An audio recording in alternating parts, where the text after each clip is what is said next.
us. Hi! I figured I'd start by telling you the story of the only time I've ever managed to talk my way out of a speeding ticket. Does that sound interesting to everybody? Now, what you need to know is a little bit of backstory here. I was in Florida at the most redneck wedding I have ever been to. Now, while I was at the wedding, I met a man in the next town over who was a volunteer firefighter in a town called Black Man. Yes, that's a real town that exists in Florida for some reason. Now, you have to understand how I got all that information, though. Here I am at the wedding, and I look over, I realize I'm the only black person inside, and that is when I see a man wearing a jacket, and the back of his jacket just reads, "Black Man Rescue." I'm sorry, what? What is about to happen to me? And how often does it happen that you have a dedicated team for this one thing?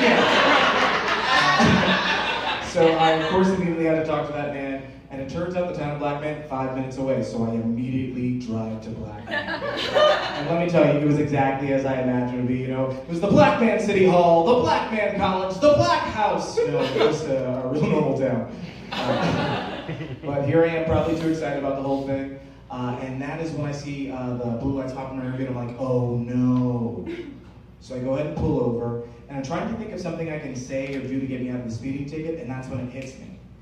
The officer walks up to the car very calmly. He looks at me and he says, "Son, you know I pulled you over?" And I said, "Yeah, man.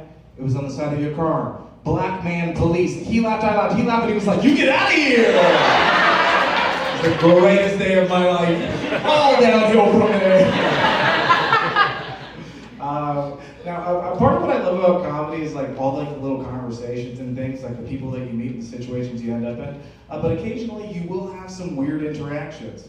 One night I told that joke on stage in Columbia, South Carolina, and afterwards this like white college-age guy came up to me and he was like, "Hey man, like good set or whatever, but I just feel like it's unfortunate when black comedians feel like they have to tell jokes about getting pulled over on stage." And I was like, "Hey man, everybody gets pulled over. Don't make it weird." And then he proceeds to make it super fucking weird. He said the craziest thing I've ever heard a human being say. He said, and I quote, "Well, you know, it's just not really fair to the police because most people don't know this, but 85% of all the crime in America is caused by black people." Yes, your reactions are correct. Like, do you know how much confidence you need to say that to somebody?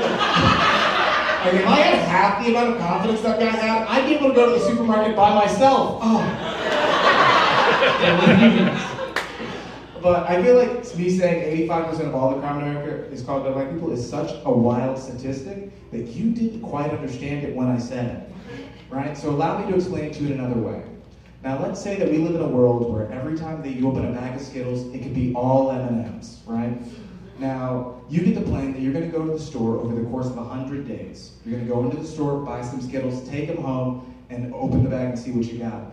This means the first 15 times you do this, you walk into the store, you buy the Skittles, you walk out, get home, open the bag, Skittles like you were expecting. The other 85 times you walk into the store, buy the Skittles, walk out, get robbed by a black person. That was the statistic! I never thought I would hear somebody say they like their crime statistics the way like their chocolate bars. 85% cacao, you know what I'm saying? So like, you know, I don't really know what to do in those situations. Like I didn't know what to say to that guy and I didn't want to like change his life view. So I robbed that guy. Things out of the kindness of my heart, ladies and gentlemen. It was Southern hospitality, right? Ladies and gentlemen, thank you so much. Let's go back.